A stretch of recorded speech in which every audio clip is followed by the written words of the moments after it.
Bonjour, je suis Hakim La'alam et je vous propose ma chronique du mercredi 1er décembre 2021. Elle s'intitule « La tour prend le roi, échec et mat ». Deux hommes se sont invités ce matin dans ma tête de manière lancinante, ou plutôt trois. Tout d'abord, Abdelmajid Attar, une pointure. Une grosse pointure en matière d'hydrocarbures. Une personne qui, lorsqu'elle parle de pétrole, de gaz et de gouvernance énergétique, sait ce qu'elle dit. Et qui reste lucide et autonome dans sa pensée, qu'elle soit dans un exécutif ou en dehors. Et puis Chekib Khlil, un homme dont j'attends toujours qu'il revienne au pays sans passer par la case salon VIP d'un aéroport de Dézédi. Et enfin Abdelqa, celui qui repose dans le sein des saints par effraction.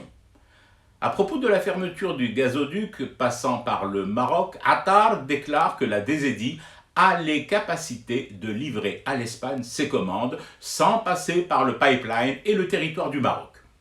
Abdelqa, le maître des trousseaux du pays 20 ans durant, était sur le point de les livrer aux majors et puissances étrangères, ses clés sacrées, sur un coussin de velours, comme un bon gentilhomme de Calais. Ce qu'il n'a pas pu faire, sûrement empêché par les mânes de nos martyrs et leur vigilance active, même de l'au-delà. Mais imaginons un instant que le plan funeste ait été mené à bien, ou plutôt à mal pour le pays. Face à la rupture des relations avec le Maroc et la fermeture du robinet de gaz par l'Algérie, comment auraient réagi les majeures compagnies?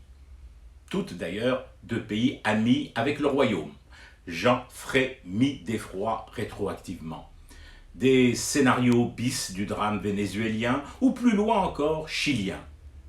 Je ferme les yeux un moment pris d'un vertige nauséeux à cette éventualité mortifère. Puis je les rouvre. Non. Sonatrach et notre sous-sol n'ont pas été vendus par les vendus, aujourd'hui morts ou en cavale. Sonatrach et notre sous-sol et notre sol sont toujours algériens, quoi qu'on puisse en dire ou en penser. Et c'est peut-être là aussi qu'il faut chercher l'explication à l'acharnement israélien sur notre pays, aidé par la servilité de son khdim Mkhazni. Un pays qui a encore cette capacité exceptionnelle de réagir aussi rapidement en quelques mois pour faire face à une nouvelle donne dans la commercialisation et la distribution souveraine de ses ressources, un tel pays ne doit pas rester debout et il faut le réduire en cendres au pied des torchères de Hassim Saoud. Je fume du thé et je reste éveillé. Le cauchemar continue. C'était Hakim La'alam, je vous retrouve demain pour une autre chronique et une autre façon de dire son amour à l'Algérie.